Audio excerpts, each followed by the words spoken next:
श्रोता बंधु नमस्कार।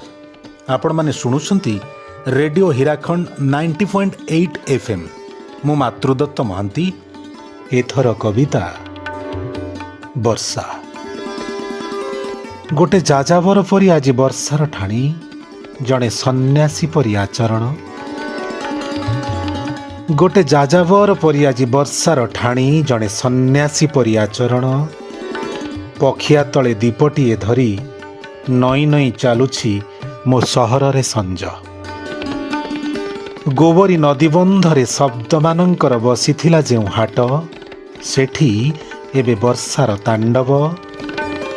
पुराणा बस स्टाण्ड चा दोकान गोटे कुरुक्षेत्र परी विपर्यस्त। गुपचुप ठेला पाखरु वर्षा धोई नेइछि सबु सुंदरींक पादचिह्न। गुपचुप ठेला पाखरु वर्षा धोई नेइछि सबु सुंदरींक पादचिह्न। कवि माने एबे केजाणी काहा आश्रारे, कवि माने एबे केजाणी काहा आश्रारे, किछि खबर नाही काहार। वर्षा को कौन एते डर। काली संध्यारे जेउ केतटा दुधियाली गाई भिड़ करिथिले तिनि मुहाणी छकरे, तांक खाउंद माने छता धरी बुलुछंती बड़ हाटरे। आज संध्यारे झियो मानंक ट्यूशन बंद।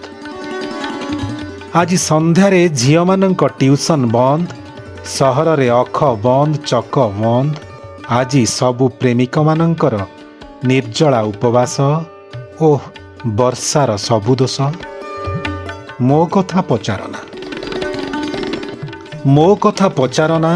मु आज संध्यारे एका एका बेस भिजिछि वर्षारे। मो कथा पचारना, मु आज संध्यारे एका एका बेस भिजिछि वर्षारे। मु आज निशब्द निसंगतार बाउबंधन रे। केमिति जानिब तुमे केते कष्ट एका एका वर्षारे भिजिबारे, केते कष्ट एका एका वर्षारे भिजिबारे।